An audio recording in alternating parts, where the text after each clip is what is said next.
귀로 여는 세상, 영심이의 책방에 오신 여러분 환영합니다.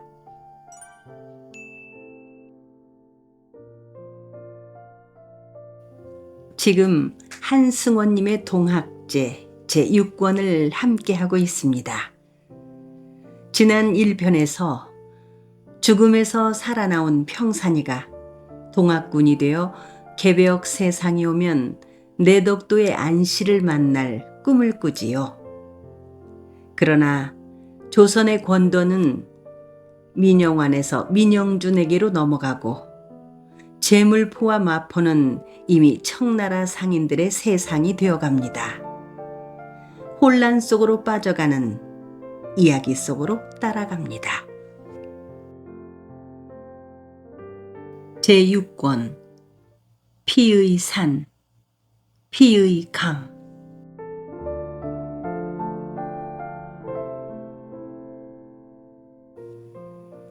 김시풍 너 이놈! 너는 시골의 미천한 백성으로서 나라님의 은혜를 입어 영장이 되었으면 마땅히 그 은혜의 10,000분의 1이라도 갚아야 하거늘 오히려 나한테 초토사 자리를 빼앗겼다 하여 저 혹세 몸이 나는 동학 비도들의 괴수와 내통을 하여 출동한 가명군들이 패전의 길로 들어서도록 하였으니 마땅한 벌을 받아야 할 것이니라. 김시풍은 홍계운의 호통을 겁낼 위인이 아니었다. 허허, 왜 이러시오? 영우 초토사는 이 김시풍을 잘못 보았소이다. 나는 이 나라의 은혜를 입은 무사요. 동학 괴수와 내통을 했다니 그 무슨 망발이요? 초토사는 그 말을 당장 취소하고 사죄를 하시오. 그는 가슴을 펴고 당당하게 말했다. 내가 내 놈의 간사한 농간에 넘어갈 줄 아느냐? 내 놈이 동학 비도들과 내통한 증거들을 다 가지고 있느니라. 홍계운은 거연하게 꾸짖듯이 말했다. 앞에 앉은 김시풍은 도간에 든 쥐였다. 김시풍이 아무리 펄펄 뛰고 하늘을 어지럽게 나는 무술을 가졌다고 할지라도 주위에 숨겨놓은 군사들의 총검 앞에서는 어찌할 수 없을 터이었다. 김시풍은 자기의 몸에 닥친 위험을 느꼈다. 그렇지만 그는 추호도 자세를 흐트리지 않고 홍계운을 노려보면서 말했다. 내가 귀간의 옹졸한 속을 모를 줄 아시오. 상감의 명을 받아 군사를 거느리고 출전을 하였거든 어흥당 적진으로 나아가서 비도들을 흩어지게 하고 그 괴수를 잡아들여야 하거늘 귀간은 칠의 겁을 먹고 이 전주성 안으로 도망을 쳐들어와서 증원군이나 요청을 하고 청나라의 원군이나 불러들이자고 의정부에 전문을 보내고 있다고 들었소. 귀관 같은 한심스러운 장수 아닌 장수들 때문에 이 나라는 이 모양 이 꼴인 것이오. 초토사는 초토사로서의 채무를 지키시오. 초토사가 솔직하게 도와주기를 정하면 내 몸을 던져 도와줄 수도 있을 것이오. 해보라!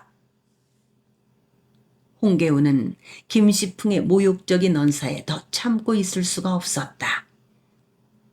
김시풍과의 대조화를 얼른 끝내고 싶었다.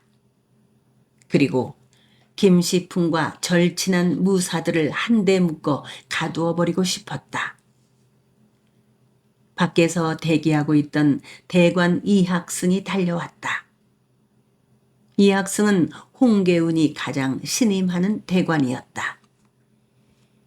이 역적놈을 당장 포박하여 옥에 쳐넣도록 하라.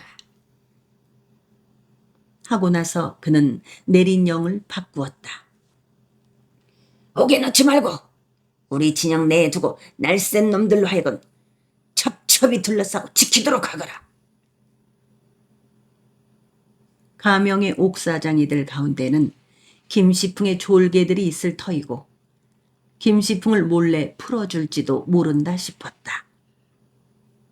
주위에 숨어있던 군사들이 몸을 나타냈다. 총을 든 자들은 김시풍을 겨누었고 창과 칼을 든 자들은 번개같이 달려나와서 김시풍을 에워쌌다. 김시풍이 재빨리 몸을 일으켰다. 포박을 하려고 덤벼들었던 군사들 둘이 땅바닥에 쓰러졌다. 그때 양총을 든 군사가 김시풍의 한쪽 어깨를 쏘았다. 김시풍은 총에 맞은 어깨를 성한 손으로 가렸다. 그 순간 다른 군사들이 그를 덮쳐 포박을 하였다. 홍계훈이 너 이놈! 나를 제물로 삼아서 내 놈의 안위를 도모하려 하는 내 놈의 술책을 미처 몰랐던 것이 분하고 억울하다. 내 차라리 동학배들과 협력하여 이 썩은 나라를 쳐 없애고 새로운 왕을 들여앉히고 나라를 든든한 반석 위에 올려놓을 것을, 그렇게 하지 못한 것이 도끼로 발등을 찍고 싶다. 김시풍은 홍계운을 향해 이를 갈았다. 오냐, 이놈 이제야 실토를 하는구나. 홍계운은 부장에게 명하여 김시풍과 쌍벽을 이룰 만하다는 전라 가명의 수교 정석회와 김용화, 김영배, 김동근 등의 무인들을 잡아들이라고 하였다. 그들에게도 동학배들과 내통을 하고 그들로부터 1,200냥의 뇌물을 받았다는 혐의를 씌웠다. 개칠이는 홍계운의 귀에 속삭였다. 혹시 전라 가명군들이 이들을 구하러 몰려들지 모르니 수비를 철저히 하도록 하셔야 합니다. 홍계운은 자리에서 벌떡 일어나서 대관 원세록과 오건영에게 명했다. 진영 밖의 수비를 평소보다 4배로 늘리도록 하되 각각 양총에다 철안을 장전하고 있다가 진영 가까이 오는 자는 어느 누구를 막론하고 쏘아 죽이도록 하거라. 혹시 접근하는 자가 우리 경군일지라도 만일 군호가 틀리면 우물쭈물하지 말고 방총을 하여야 할 것이니라. 그리고 수비대들한테도 통하는 군호를 따로 만들어 익히게 하라고 명령하였다. 홍계운은 그 무인들을 잡아들여 단단히 결박을 해 놓았지만 불안에 견딜 수 없었다. 개칠이와 함께 기생을 불러앉히고 대작을 했다. 흠뻑 취해버리지 않고는 견딜 수가 없었다. 얼큰하게 취하였을 때 개칠이가 그놈들을 문초하면 그놈들하고 함께 내통을 한 자들을 더 잡아낼 수 있을 것이옵니다. 하고 나서 정석희는 함께 처형하지 말고 회유를 하십시오. 만일 김시풍과 정석회를 대질시키는 자리에서 김시풍이 동학배들과 내통했음 이런 것을 증언해 준다면 살려주겠다고 하십시오. 앞으로 전주성을 지키고 가명군을 영솔하는 데에는 평술이 탁월한 정석희가 필요합니다. 하고 말했다. 홍계운은 개칠이의 말대로 정석희를 불러내다가 회유하려 하였다. 수교 정석희는 듣거라. 내 죄가 무겁기는 하지만 만일 김시풍을 국문하는 자리에 나와서 그가 동학배들과 내통했음을 증언해주고 그리고 내 중군장이 되어준다면 장차 난이 병정된 다음에 병주에 천거하여 중용을 하도록 하겠노니라. 정석희는 꿋꿋했다. 자기의 생사 여탈권을 한 손에 쥐고 있는 초토사 홍계운을 향해 충고하기를 겁내지 않았다. 나는 김시풍이 동학배와 내통한 사실이 없는 깨끗한 사람이라는 것을 잘 알고 있어. 어찌 내 영달을 위하여 거짓 증언을 한단 말이오. 조토사는 한시바삐 저 무고한 무인들을 풀어주고 그들이 적을 치는데 협력할 수 있도록 하시오. 능력이 있는 무인들 한 사람이라도 더 기묘한 때에 김시풍이나 김용화, 김동근, 김영배를 잃는 것은 전라 제일성을 저 동학 비도들에게 거저 내주는 결과를 가져올 것이오. 홍계우는 정석희에게 역정을 냈다. 내 놈도 청량 그들과 함께 효수를 당해도 좋단 말이다냐. 맹세코 저들은 동학배들과 내통한 위인들이 아니옵니다. 홍계우는 대관 이학승을 향해 소리쳤다. 여보라, 이놈부터 당장에 목을 잘라서 버리도록 하거라. 이때 개칠이가 홍계우의 귀에 속삭였다. 조타사 나으리, 진정하시옵소서.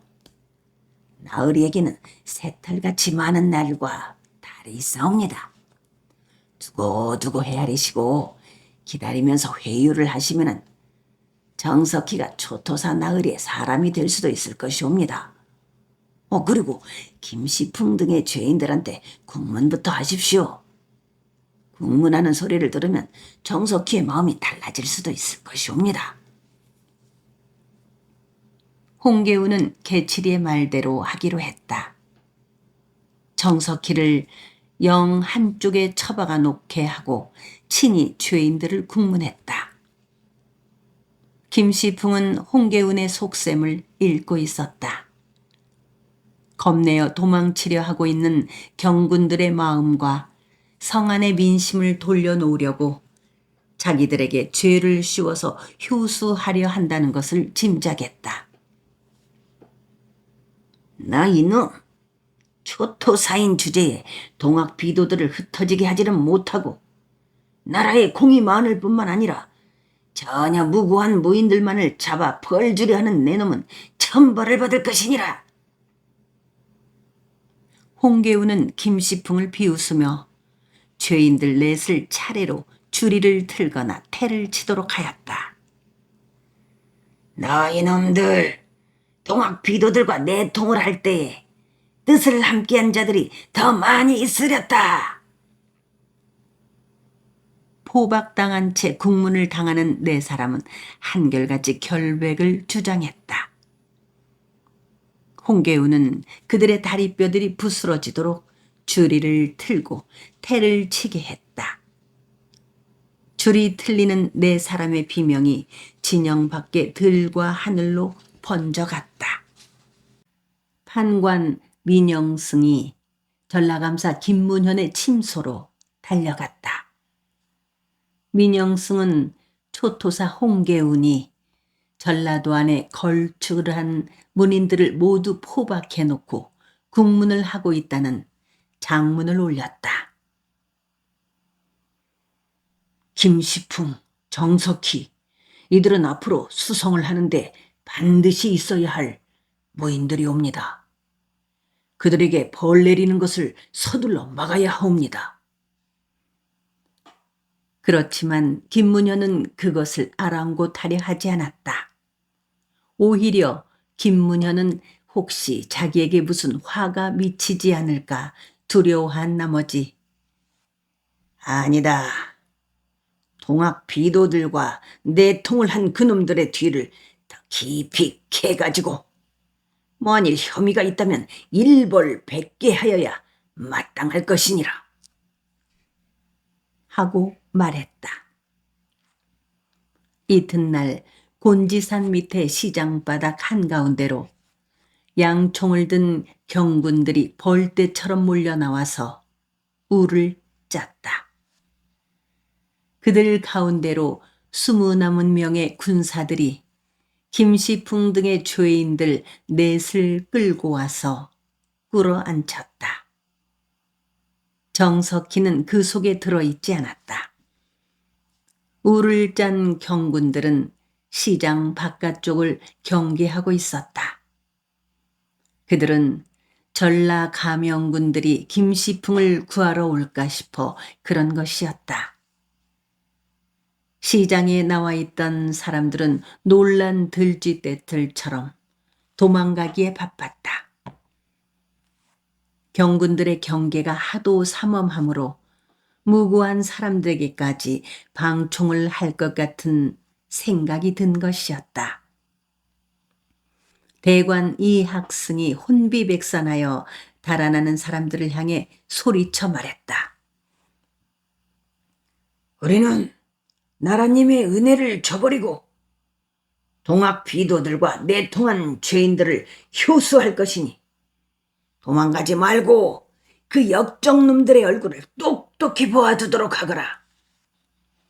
이것은 적과 내통을 한 자들의 말로가 어떠한가를 만천하에 보여주려 함이니라. 도망가던 사람들이 발을 멈추고 구름같이 모여들었다. 죄인들은 이미 파김치처럼 짓뭉개져 있었다.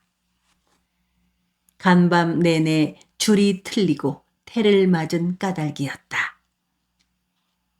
경군들은 김시풍부터 효수를 했다. 이어서 김용하, 김동근, 김영배가 차례로 목이 잘렸고 그들의 목은 시장 문 앞에 걸리었다. 그것을 보는 사람들은 혀를 내두르면서 몸서리를 치고 고개를 저었다. 그들의 처형 소식을 듣고 달려온 가족들은 지경 밖에서 사색이 된 채 발버둥치고 몸부림을 치고 있었다. 죄인의 늙은 어머니와 부인들은 혼절을 하여 땅바닥에 쓰러졌다. 홍계우는 한 평이 동학군들에게 떨어졌다는 장계를 받고도 휘하의 경군을 동학군 진영 쪽으로 이동시키려고 하지 않았다. 이때 의정부에서는 홍계운의 증원군 요청을 논의한 끝에 강화도 수비병인 총재영의 병사 400여 명을 강화골의 병방 황헌주에게 주어 전라도로 내려보내기로 했다. 홍계운은 그 증원군을 보내기로 했다는 소식을 접하고 나서야 겨우 천천히 금구 쪽으로 한 발짝 이동해 갔다. 그러면서 홍계우는 은밀하게 영내에 포박해둔 정석희를 그리로 데리고 갔다. 정석희를 호송하면서 홍계우는 그를 회유하였다. 동학군들과 그 숙의 전봉준과 전라도의 여러 가지 사정에 밝은 정석희를 기어이 중군장으로 삼으려는 것이었다. 한데 정석희는 김시풍을 위시한 무인들이 처형되었다는 말을 듣고 분개했다. 김시풍과 정석희의 무술과 인품은 서로 좋은 맞수가 되었지만 그들 두 사람의 정부는 매우 두터웠던 것이다. 정석희는 김시풍을 죽인 홍계운이 가증스러워 견딜 수 없었다. 간교한 홍계운은 자기를 이용할 대로 이용한 다음 김시풍과 마찬가지로 효수를 할 거라고 생각했다. 천지신명께 맹세코 나는 태어난 이래 상가무 하해 같은 은혜를 거역하고 배반해 본 적이 없다. 그렇지만 대장부가 한 번 쓴 누명은 다시 어찌할 수 없는 법. 구차스럽게 살기 위하여 천한 내 놈의 무릎 앞에 머리를 숙이고 싶지 않다. 내가 머리를 숙이면 무고한 김시풍의 무리가 적과 내통했음을 시인해 주는 것이다. 내 한 목숨을 건지기 위하여 그 원혼들한테 다시 한번 원한을 가지게 하고 싶지 않다. 초토사는 나를 얼른 죽이는 것이 가할 것이니라. 금구에 도착한 날 밤 마지막에 대좌에서 정석희는 홍계운의 회유를 단호하게 거절했다. 개칠이는 정석희의 뛰어난 무술과 병술이 아까웠다. 홍계운에게 다시 한번 그를 회유하여 보라고 권했지만 홍계운은 이튿날 이학승에게 정석희의 효수를 명했다.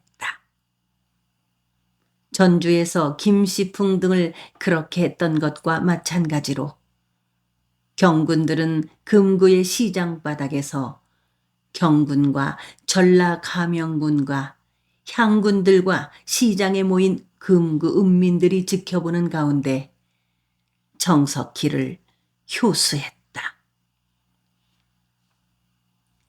나주 목사 민종렬을 두려워한 전봉준. 전봉준의 동학군 진영에서는 홍계운이 김시풍과 정석희 무리를 처형했다는 소식을 접하고 환호성을 질렀다.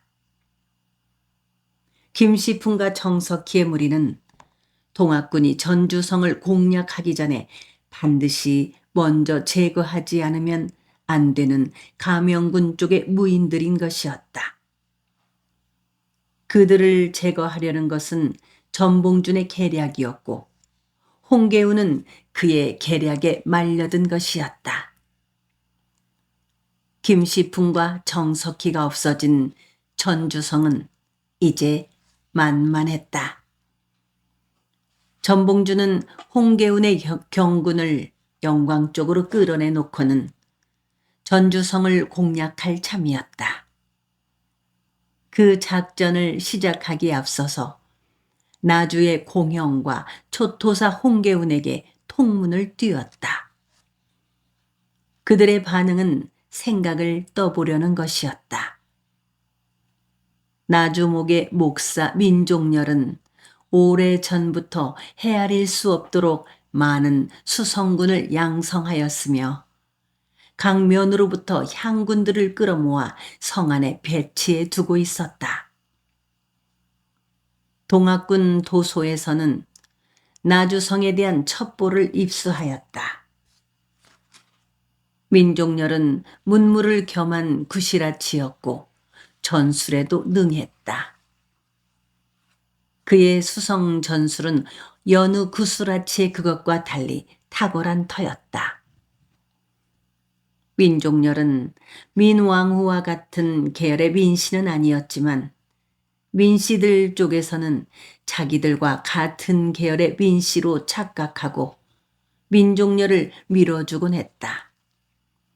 벼슬을 그만두고 쉴 때가 되었지만 그는 계사년에 남원 부사에서 나주 목사로 승차하였다.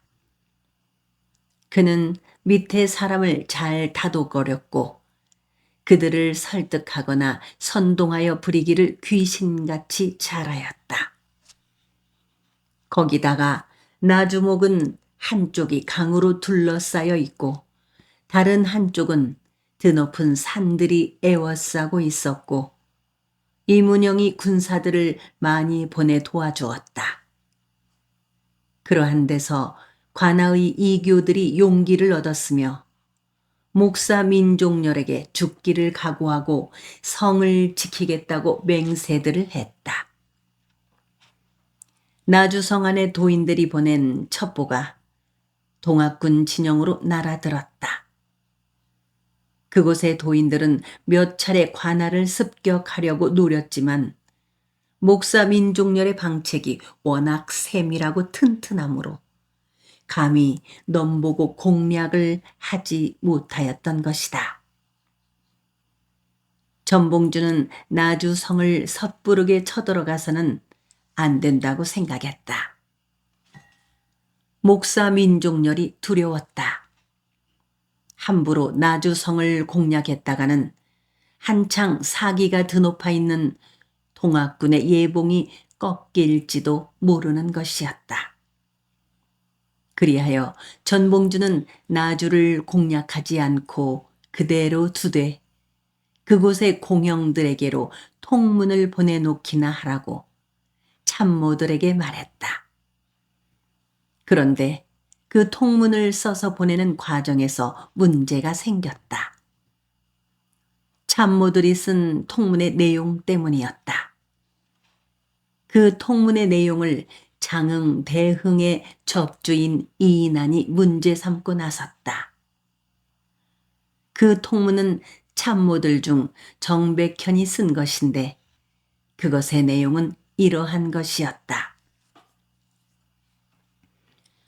우리 동학군들의 지금 의거는 위로 나라에 보답하고 아래로는 백성들을 편하게 함이라. 우리 군진이 지나는 읍마다 탐관오리는 징치하고 깨끗한 아전은 상을 주고 있으며 아전의 폐단과 민막을 바로잡고 있다. 또 저운영의 폐막을 영원히 혁파하고 상감께 아뢰어 국태공 대원군 이하응 대감을 모셔다가 나랏일을 다스리게 하여 난신적자와 아첨하는 자들 모조리 내쫓으려는 것이 우리들의 본의일 뿐이다. 예로부터 내려오는 비결에서 말하기를 광주와 나주 사이에는 피가 흘러 내를 이룬다 하였고 도선의 비결에 이르기를 광주와 나주 사이의 땅에서는 밥 짓는 연기가 영원히 사라질 때가 있으리라고 하였으니 참으로 두려운 일이 아닐 수 없다. 나주의 공영들은 이 뜻을 곧바로 목사에게 고하여 가급에서 끌어모아 놓은 민군들을 풀어주어 집으로 돌아가게 하고 옥에 갇혀 있는 우리 도인들을 즉시 방면하도록 하라. 그렇게 한다면 우리들은 구태여 나주성으로 쳐들어가지 않겠다. 한 임금의 백성으로서 어찌 한 임금의 성을 공격할 수 있겠는가? 가부간에 속히 회답을 하라. 이인안이 문제를 삼고 나선 것은 상감께 아뢰어 국태공을 모셔다가 나랏일을 다스리게 하여라는 대목이었다. 그 대목을 빼야 한다는 것이다.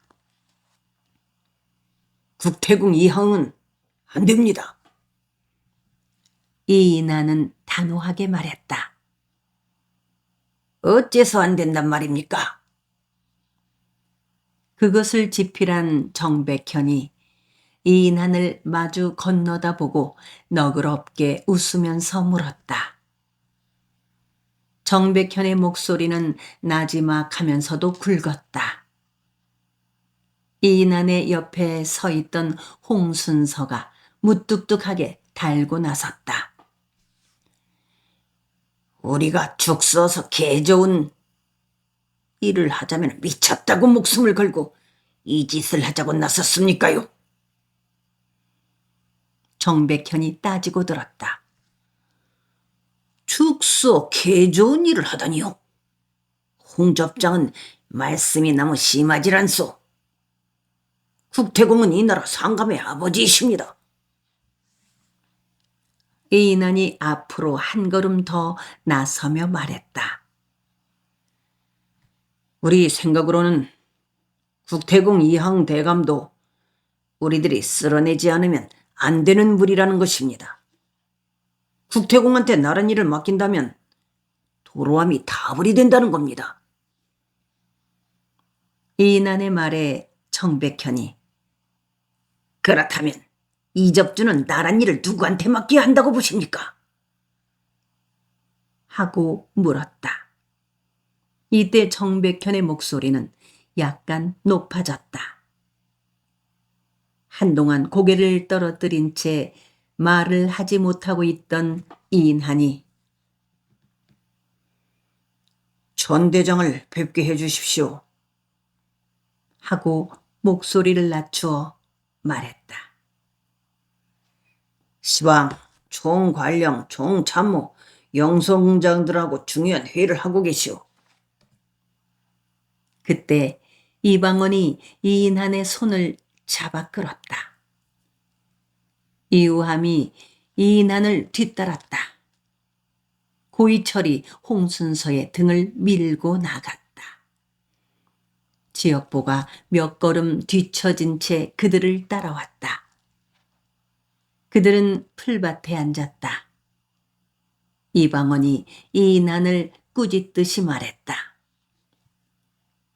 왜 이러시오, 이접주? 통문 그것은 아무것도 아니오. 도소에서 하는 대로 그냥 놔두고 따르기만 합시다. 그리고 이난 접주도 생각을 바꾸도록 하시오. 우리가 운영궁 쪽으로 손을 잡는 것은 정해진 수순이오. 그렇지 않고는 다른 대안이 없소. 왜 다른 대안이 없단 말입니까? 우리는 왕까지도 쓸어 없애버리고 우리들 가운데서 누구인가가 왕이 되어야 한다고 나섰지만은 백성들의 호응은 더욱 뜨겁게 달아오를 것입니다. 그 길만이 진정한 개벽 세상을 불러올 수 있는 것입니다. 이난의 얼굴은 창백해졌다. 눈에서 파란 도끼가 흘러나왔다. 이방원은 어안이 벙벙해졌다. 이접주, 왜 그러시오? 이것을 생각해 보셨소? 만일에 이접주의 말대로 그런 투에 통문을 띄었다가는 사방 각처에서 유생들이 볼때같이 일어날 것이오.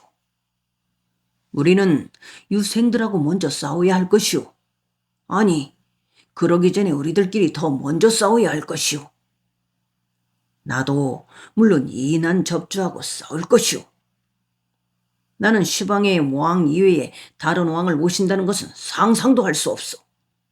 그리고 국태공을 모셔야 한다는 것은 현 시국으로 보아 절대절명의 소명입니다. 이난은 실망했다. 이우암이 이난 옆으로 다가가서 귀옛말을 했다. 참으십시오. 시방 그 일을 논의해서는 아니 될 것 같사옵니다. 함양의 왕성을 점령해 놓고 나서 논의를 해도 늦지 않을 것이옵니다. 전 대장께서도 시방은 어찌할 수 없이 주위의 총관령이나 총참모들이나 다른 접주들의 말을 따르고 있지만 훗날 왕성까지를 소나기에 넣은 다음에는 이 접주의 뜻과 같아질지도 모릅니다. 고이철은 홍순서의 귀에다 속삭였다. 그가 속삭인 것은 대세와 명분에 대한 이야기였다. 대세는 개벽 세상으로 가는 것이지만 명분은 현재의 왕을 옹립하고 썩은 구시라치들을 쓸어내고 새 구시라치들을 그 자리에 앉히는 것이라는 말이었다. 통문의 내용 같은 것을 이렇게 문제 삼고 있을 때가 아니옵니다. 시방은 담담하게 흐름의 추이를 지켜보고 있어야만 하옵니다. 홍순서는 고개를 떨어뜨렸다. 고이철은 늘 신중했다. 홍순서는 늘 고이철의 말을 따르곤 해왔다.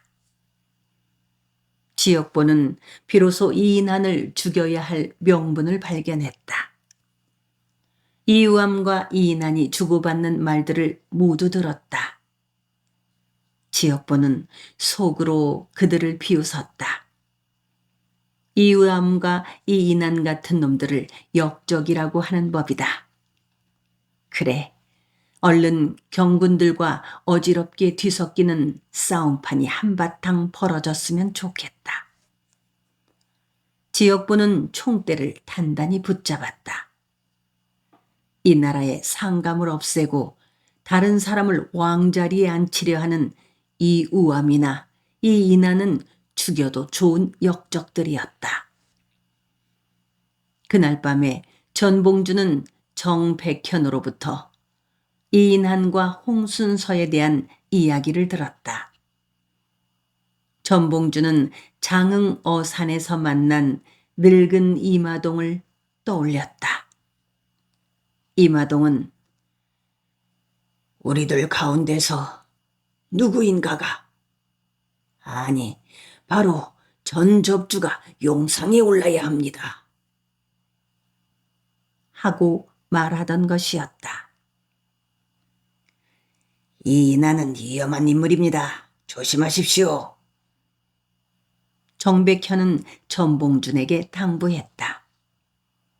정백현은 전봉준의 진위를 늘 의심하곤 했다. 정백현은 전봉준의 속생각을 모두 읽고 있었다.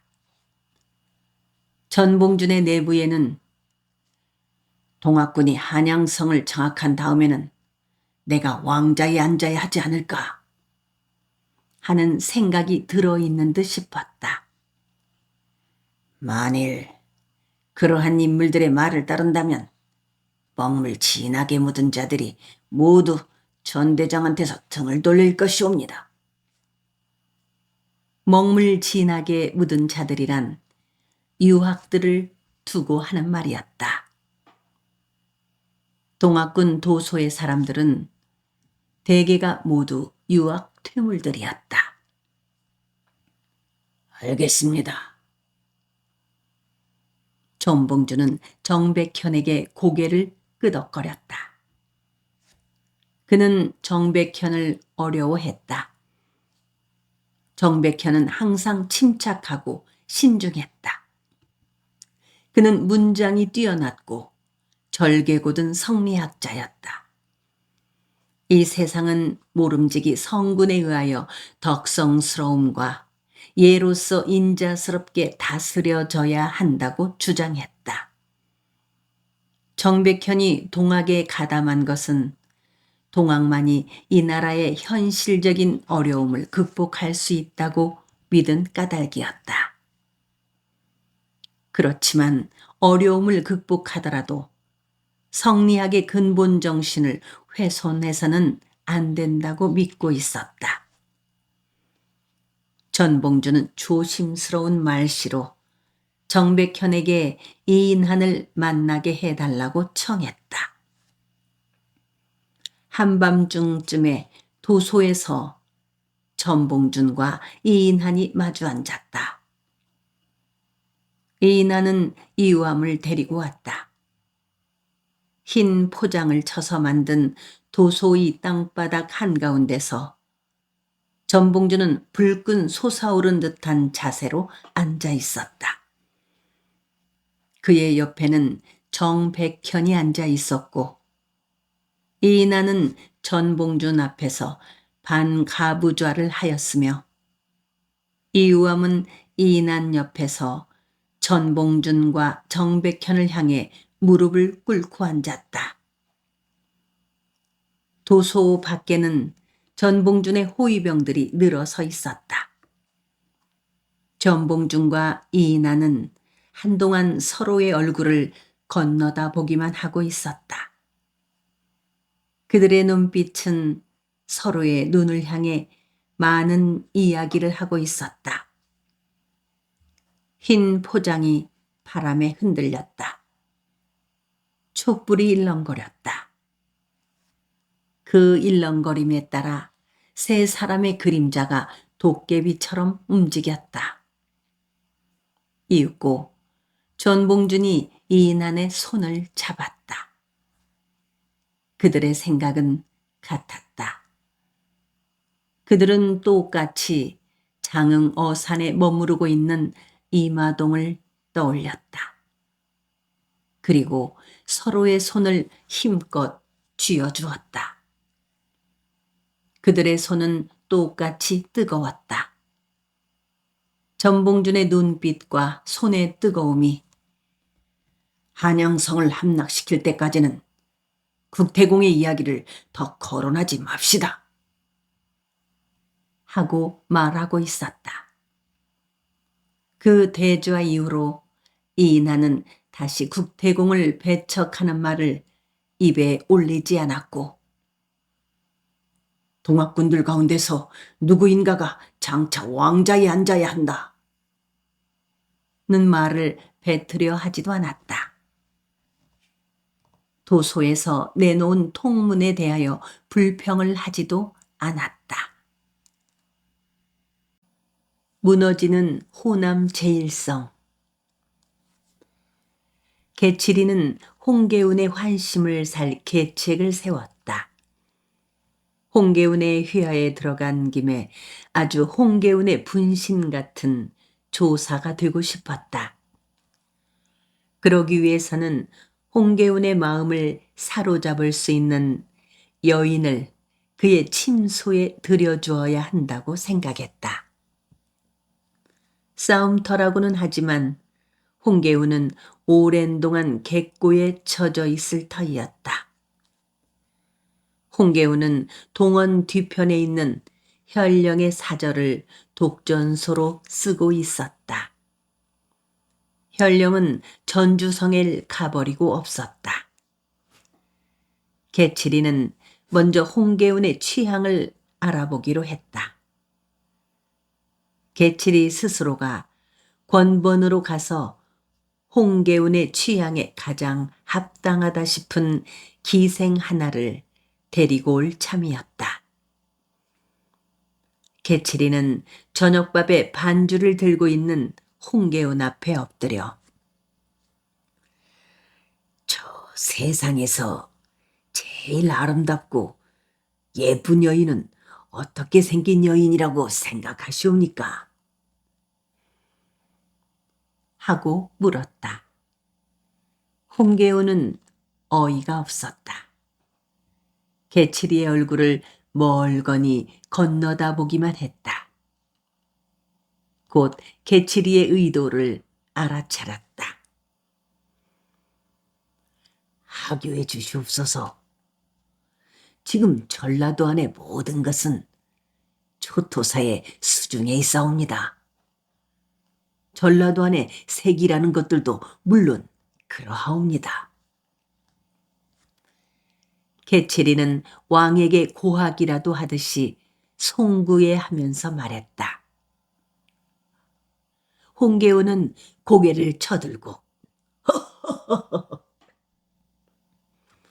하고 웃었다.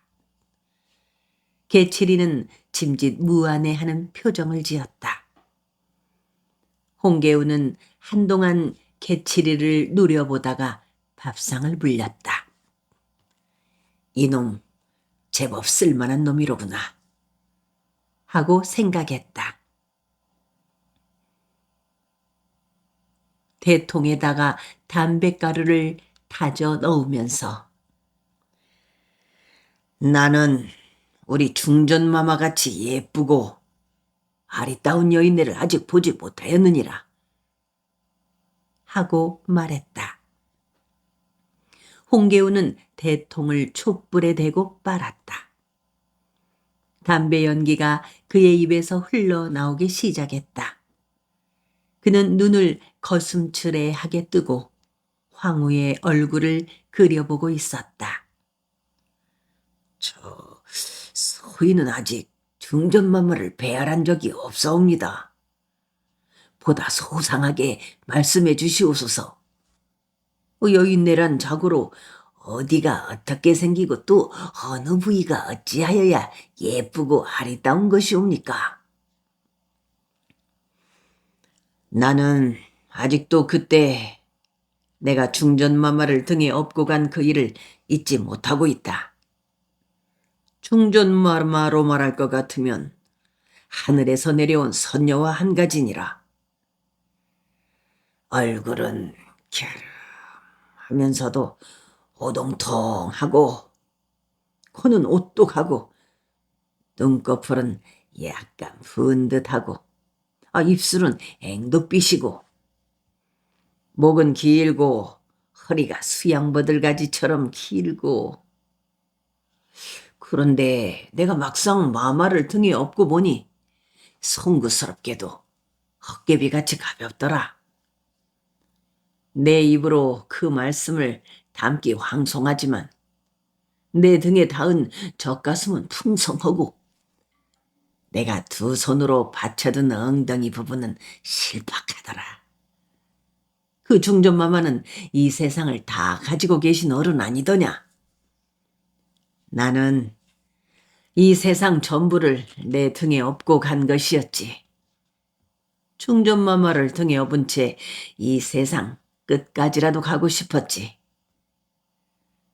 중전마마를 해하려고 궁궐 안으로 쳐들어온 군사들이 한편으로는 쳐 죽이고 싶도록 믿고 다른 한편으로는 나한테 중전마마를 내 등에 업을 수 있는 기회를 준 그들이 고맙게 여겨지더이르다. 성 밖에 있는 내 친척집 안방에 모시고 따뜻한 물과 저녁 밥상을 차려드렸을 때 헬쑥하게 질려있던 마마의 얼굴에는 비로소 화색이 돌기 시작했었는데 그때 그 중전마마의 얼굴을 보는 순간 나는 간이 다 달아지는 듯 싶었다. 솥에 기름 불은 야울거리고 그 불빛에 음영이 짙은 마마의 얼굴은 정말이지 선녀의 자태 같더라. 마마한테서 번져오는 머리기름 냄새라든지 분향내라든지 알 수 없는 어떤 고귀하고 지엄한 냄새가 아이고 내가 지금 무슨 황송한 이야기를 입에 담고 있단 말이냐. 홍계우는 그때의 감회가 다시 새로워져서 코 허리가 시큰한 듯 허공을 향해 눈을 끔뻑거렸다. 문득 그는 진저리를 쳤다. 홍계운이 빨아 뱉어놓은 담배 연기가 방 안에 퍼지고 있었다. 참으로 이상스러운 마마이시다. 10년 전의 자태나 지금의 자태나 한결같으니라. 마마의 젊음이나 아리따움에는 명주실 같은 주름살 하나도 침범하지 못하는 모양이더라. 정말로 하늘이 낸 미색이시다. 홍계운이 중전마마를 은밀히 연모하고 있는지도 모른다고 개칠이는 생각했다. 홍계운은 허공을 쳐다보면서 계속 중전마마에 대하여 짓거려댔다. 그날 밤 개칠이는 금구의 권번으로 달려가서 기생들을 일일이 점구했다. 그야말로 중전마마를 닮은 기생을 물색했다. 얼굴이 기름하면서도 오동통하고 코는 오똑하고 눈꺼풀은 약간 부은 듯하고 입술은 앵도빛이고 목은 길고 허리는 수양버들가지처럼 길고 헛개비같이 몸이 가벼운 기생을 골랐다. 그 기생을 홍계운의 침소에 들여주고 나오면서 개칠이는 평산을 떠올렸다. 작달막하고 오동통한 그놈의 예쁘장한 얼굴이 머릿속에 그려지자 가슴이 후들거렸다. 그놈은 동학군이 되었을 터이다. 붉은 별들이 유난히 많았다. 젠장칠 하고 그는 투덜거렸다. 그도 몸을 풀고 싶어졌다. 그는 오소리를 이끌고 권번으로 달려갔다. 새끼 기생 하나씩을 안고 잤다. 이튿날 아침 홍계운의 얼굴은 밝았다. 그는 권번에서 일찍이 돌아온 개칠이에게 보급을 맡은 대관에게 명하여 여벌로 가지고 다니는 제복 한 벌을 가져오라고 하여 그 아이에게 입혀 놓았느니라. 앞으로 그 아이를 데리고 다니는 일은 내가 맡도록 하거라. 하고 말했다. 그날 해질 무렵에 홍계운의 경군 진영으로 통문 한 장이 날아들었다. 동학군 진영에서 보낸 것이었다. 그 통문에는 각성을 촉구하는 내용과 수령과 전운영의 타막상들이 조목조목 적혀 있었다. 군전이 함부로 쓰여지고 있다. 환국법 곡식을 창고에 간직하였다가 춘궁기에 백성에게 구워주고 이자를 붙여 거두어들이는 제도인데 그것을 관리하는 이속과 수령들이 많은 농간을 부려 백성을 괴롭혔음. 패단이 심하다. 셈이 세금으로 받아들이는 양곡을 명목도 없이 무리하게 더 받는다. 여러 항목의 연역이 날이 갈수록 심해지고 있다. 족징, 그 마을의 군정이 도망가고 없으면 일가 친척에게 대신 물리던 군포의 패단이 심하다. 전운영 각도의 세미를 한양으로 실어 날랐던 관아. 가렴 주고 배에 실을 때 흘리는 것, 쥐가 먹는 것, 비 맞아 썩는 것, 돼지를 할 때 축나는 것을 농민에게 물렸음가 심하다. 균전관이 결수, 거두어가는 과정에서 결손이 생긴다는 명목으로 덧붙이는 곡식. 그로 핑계대고 많은 농간을 부려 세금을 엄청나게 더 받는다. 각 사원과 향교의 교회, 향교에 소속된 노예들이 토색질을 한다. 이로 인하여 백성들의 십중팔구가 제 집을 잃고 먹지도 입지도 못하면서 거리를 떠돌고 있는 실정이다. 현재 민씨 집단은 이러한 난국을 수습할 수 없으므로 국태공을 다시 모시어 정사를 바로잡아야 한다. 이어서 또 다른 통문 한 장이 날아들어왔다.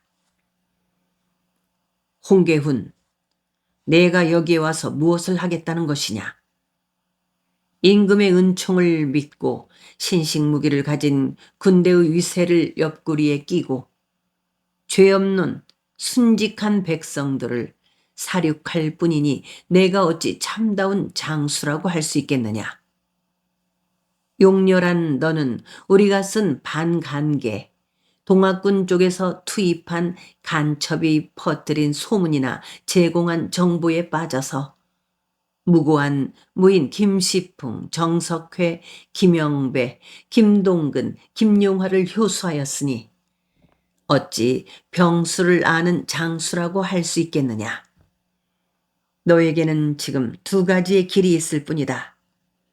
하나는 도망치면 살 수 있는 길이고 다른 하나는 도망치지 않고 있다가 우리에게 붙잡혀 죽는 길뿐이다. 그 길 중 어느 것을 선택하겠는가? 이 통문을 받아든 홍계우는 얼굴이 새파랗게 질렸다. 통문을 구겨쥐고 부르르 떨었다. 이런 유시할 것들. 옆에 있던 개칠이가 홍계운을 위로했다. 포박당하지 않고 풀려있는 죄인들이 무슨 말을 못하겠사옵니까? 시방 저 죄인들의 오만 방자함이 하늘에 닿아 있사옵니다. 이때는 그저 참고 한양에서 내려올 총재 영병을 기다리는 것이 상책이옵니다. 또 총재 영병을 합류시킨 이후에도 저들과 정면으로 맞붙지 마시고 그냥 멀리 떨어져서 발밤 추적을 하기만 하면 오래지 않아서 청나라의 원군이 당도할 것이옵니다. 그때는 저들이 일패도지할 수밖에 없을 것이옵니다. 그때 재빠르게 저들의 괴수 전녹두를 포박하는 것이 가장 가할 것이옵니다. 모름지기 싸움이라는 것은 싸우지 않고 이기는 것이 그중 상책 중의 상책이라고 손자가 말했사옵니다. 개칠이는 좋을 것이라는 말 대신 가할 것이라고 한 자기의 말과 손자병법을 인용하여 말을 할 수 있었던 점에 썩 기분이 좋았다. 그러한 고급 말을 쓰고 있고 손자병법을 인용하는 자기는 산 것이 아니고 이제 지체 높은 반열에 올라 있는 것이었다. 그는 어엿하게 홍계운의 막하에서 참모 노릇을 하고 있었다. 참모 중에 참모인 조사인 셈이었다.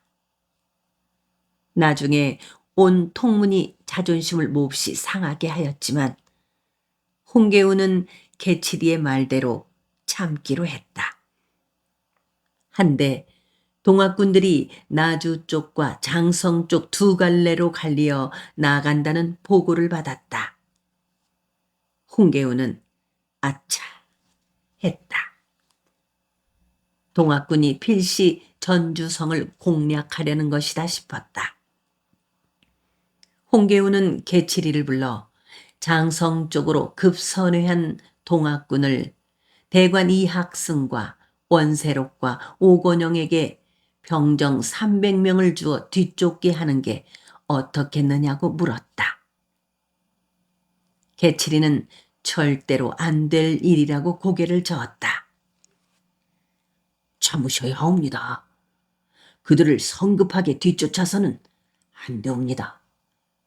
시방, 적들의 미친 기가 하늘을 찌를 듯한데 어떠한 형태로든지 저들과 맞부딪힘은 해롭사옵니다. 적들은 전라도 사람들이 없고 우리 경군은 타지 사람들이 옵니다.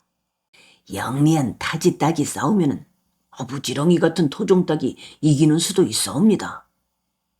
시방은 멀찍이 뒤떨어져서 쫓는 채 하기만 하여야 합니다. 적들이 전주성을 장악한다 할지라도 저급해하지 마십시오. 전주성이 떨어져야만이 청나라 군대가 더 얼른 당도할 것이옵니다.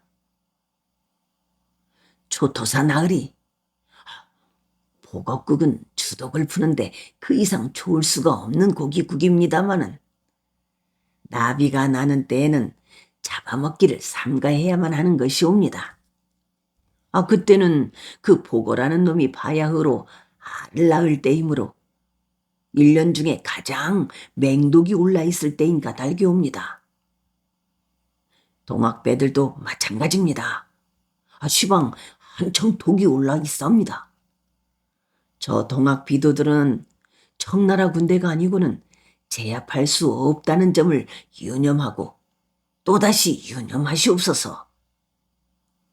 초토사 나으리의 입장이 정난처하시면 적들이 전주성 안으로 들어간 다음에 천천히 완산칠봉으로 올라가서 진을 치고 그냥 대포만 성 안으로 쏘아대는 정도로 대응을 하는 것이 가할 것이옵니다. 홍계운은 조급하였다. 개치리의 말이 1000번 옳은 듯 싶었지만 그 말만 듣고 있을 수가 없었다. 싸우는 척이라도 해야 그를 초토사로 보내준 민영중과 중전마마한테 체면이 설 듯 싶었다. 홍계운은 다급한 대로 대관 이학승 등에게 병정 300을 주어 장성 쪽으로 가는 동학군들을 뒤쫓게 하였다. 물론 절대로 맞부딪히기는 말라고 당부를 했다. 김계남과 전봉준의 대립. 지역보는 자기의 체력의 한계를 느꼈다. 늘 절망하면서도 악을 바락바락 쓰고 걸었다. 성취하는 다리가 처리고 아렸다. 오른쪽 발등과 엄지발가락 사이의 심줄이 캥기었다. 발바닥이 부르텄다. 그래도 지역부는 낙오되지 않으려고 부지런히 도인들을 뒤따라갔다. 이를 악물었다. 머릿속에 별님이의 얼굴을 그리면서 걸었다. 그녀를 차지하기 위해서는 이우암과 이인안을 쳐 죽여야 하는 것이었다. 그러기 위해서는 싸움이 어지럽게 벌어지는 자리에 그가 있어야 하는 것이었다. 그는 화승총을 단단히 움켜쥐었다. 두고 보자. 내가 기어이 내 놈들을 둘 다 쏴 죽이고 말 것이다. 부대가 진군을 멈추는 순간 지역부는 풀밭에 앉아 아픈 다리와 발을 주물러댔다. 악연이다. 참으로 더러운 악연이다. 자기는 이 세상에 태어나면서부터 한 여인 때문에 이우암과 이인한을 총 놓아 죽이리라는 운명을 보듬고 있었을 거라고 지역부는 생각했다. 군사들이 하나씩 둘씩 신들을 벗고 물로 들어가 손발과 얼굴을 씻었다. 이우암도 지친 듯 물로 들어가 얼굴을 씻고 발을 씻었다. 이인한도 물로 들어가고 있었다. 지역보도 물로 들어갔다. 누군가 빈정거렸다. 해, 얼근뱅이 얼굴, 씻으나 남아. 지역부는 그 말을 못 들은 체하고 얼굴에 물을 끼얹으면서 중얼거렸다. 네 놈들이 살 날도 멀지 않았느니라. 햇살이 찰랑거리는 몸의 표면에 부딪혀 날았다. 눈이 부셨다. 전봉준이 이끄는 동학군 본대는 전주성 공략을 위해 북진하다가 장성의 월산봉 밑에 진을 쳤다.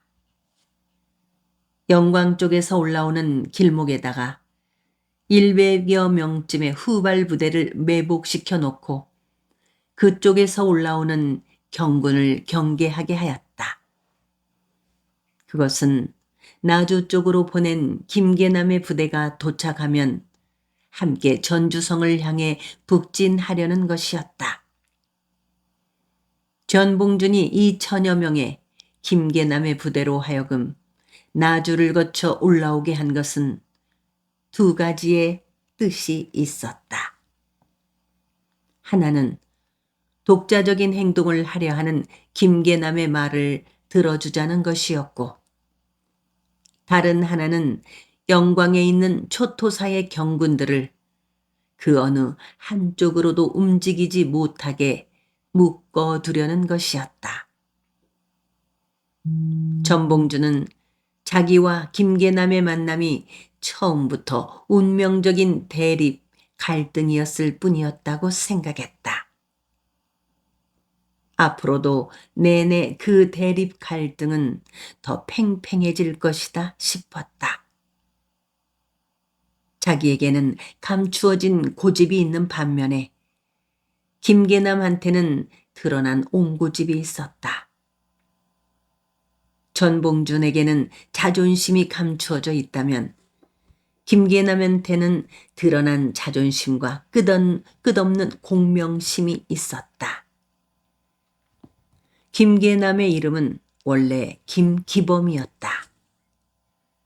어느 날 그의 꿈에 수염이 허옇고 눈같이 흰 도복을 입은 신인이 나타나서 그의 손바닥에다 계남이라고 써주었으므로 스스로 자기의 이름을 김계남이라고 부르도록 했다. 김계남의 조사 성희안이 그 꿈풀이를 이렇게 해주었다. 그 신인은 양쪽의 호남 지방에다 개벽 세상을 불러올 책무와 사명을 김 장군님께 준 것이옵니다. 앞으로 때가 되면 김 장군님께서는 남령 남자가 붙은 고을에서 아주 오랜 동안을 운거하여야만 하옵니다. 그래야만 운세가 제대로 트일 것이옵니다. 김계남은 조사 성희안의 말을 곧이곧대로 믿었다. 김계남이 한번 그것이 그러하다고 믿고 그런 쪽으로 주장을 하기 시작하면 어느 누구든지 그의 면전에서 승복하지 않으면 안 되었다. 그는 우김질을 하다가 여의치 않으면 자리에서 뛰쳐 일어나가서 가버리기도 하고 칼을 뽑아들기도 하는 것이었다. 그는 절대로 섣부르게 자기의 주장을 굽히려 하거나 상대의 주장을 수용하려 하지 않았다. 김계남은 거구였다. 거구인 사람으로는 드물게 몸놀림이 빨랐고 머리가 영민했다.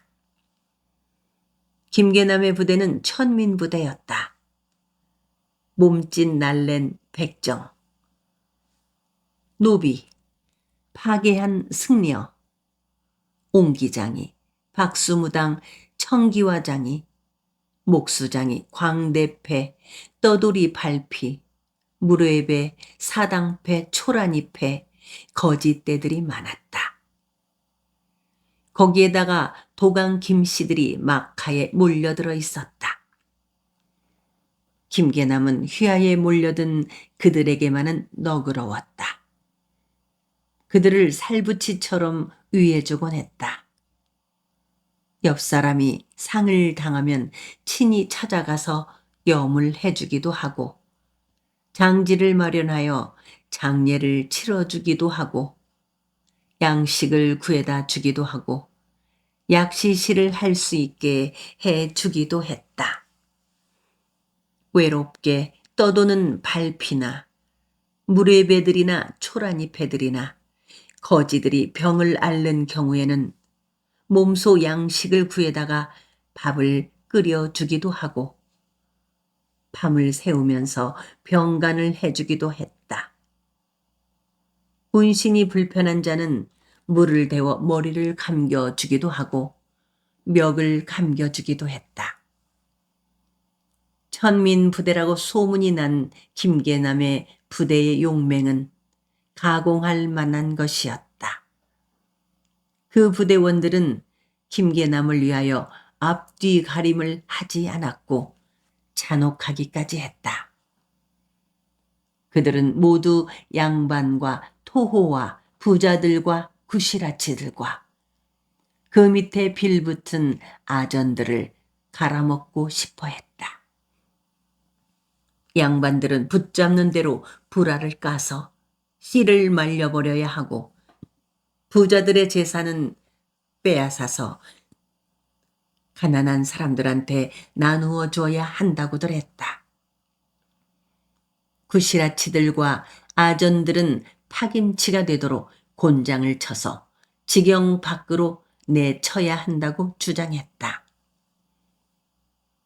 김계남과 전봉준이 이때껏 친분을 유지하여 온 것은 전봉준의 너그러운 수용 때문이었다. 그 수용력 때문에 김계남은 결국 자기보다 체구가 훨씬 작은 전봉준의 밑에 서곤 하였다. 김계남은 그것이 늘 분통 터져 죽을 지경이었다. 김계남은 이번 봉기에서도 전봉준이 대장이 되고 손아중과 자기가 총괄령이 된 것이 기분 나빴다. 김계남은 전봉준보다 훨씬 빨리 동학에 입도를 하였다. 부안을 거쳐 지금실에 있는 그의 집을 찾아온 최시영에게서 직접 입도례를 받았던 것이다. 그때 그는 최시영에게 여름옷 5벌을 지어 올렸다. 그런데 전봉준은 뒤늦게 어린 시절부터의 버신 김계남의 말에 따라 입도를 한 것이었다. 김계남이 거느린 동학군이 전봉준의 직속 동학군보다 배는 더 많았다. 김계남의 휘하로 모여든 동학군들은 그의 듬직한 체구와 힘과 몸 전체에 서려 있는 두령운과 용맹을 믿고 있었다.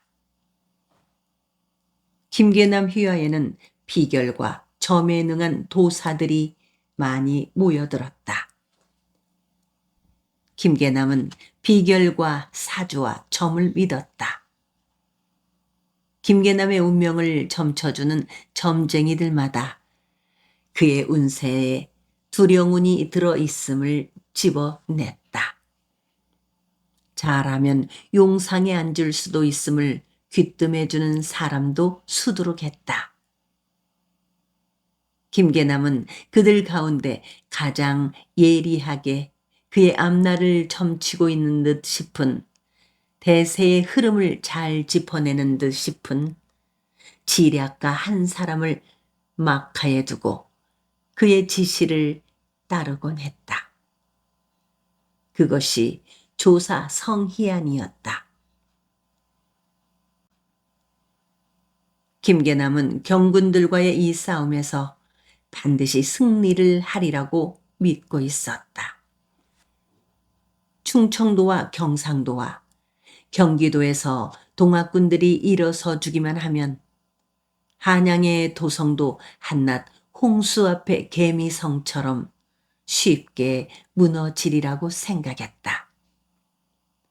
그때를 대비하여야 한다고 막하의 지략가인 조사 성희안이 말했다.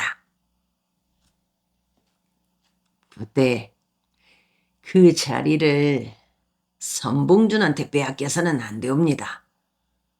한양의 도성이 무너지고 왕궁이 우리들 손안에 들어오는 날에는 잘 무장된 가까운 신복들을 누가 더 많이 가지고 있느냐에 따라서 주도권을 누가 잡게 되는가 하는 것이 결정됩니다.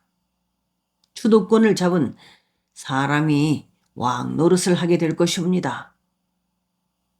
가장 경계해야 할 인물이 전봉준이옵니다.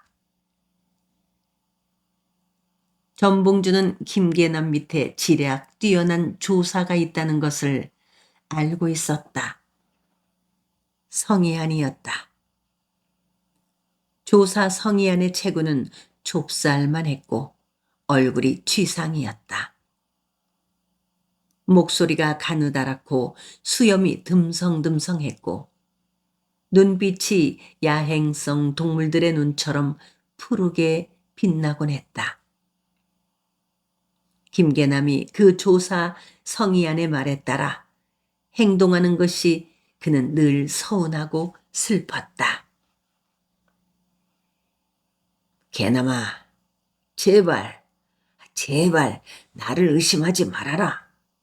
만에 하나 그 좋은 때가 정말로 우리 앞에 오게 되면은 너한테 모든 것을 다 밀어주고 나는 미련 없이 물러나 주마. 나한테는 아무런 욕심도 없다. 정말이다. 믿어주라. 나는 이 땅에 개벽 세상을 불러오면 그날로 죽어도 좋다. 전봉준은 김계남과 단둘이 만나서 이렇게 말을 해버리고 싶었다. 김계남은 전봉준보다 2살이 위였다. 깊은 속마음을 털어놓을 때는 서로에게 하대하는 말을 거침없이 뱉곤 했다. 그런데 전봉준은 그렇게 자기의 속마음을 털어놓을 수 없었다. 그의 막하의 참모들이나 신복들이라 할 만한 사람들이 말을 함부로 하지 못하게 하였다.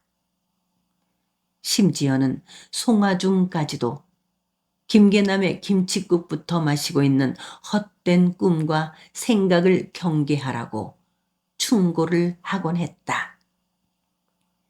그들은 모두 김계남 부대의 과격함과 잔혹하지 한 행위들을 위태롭게 여겼다.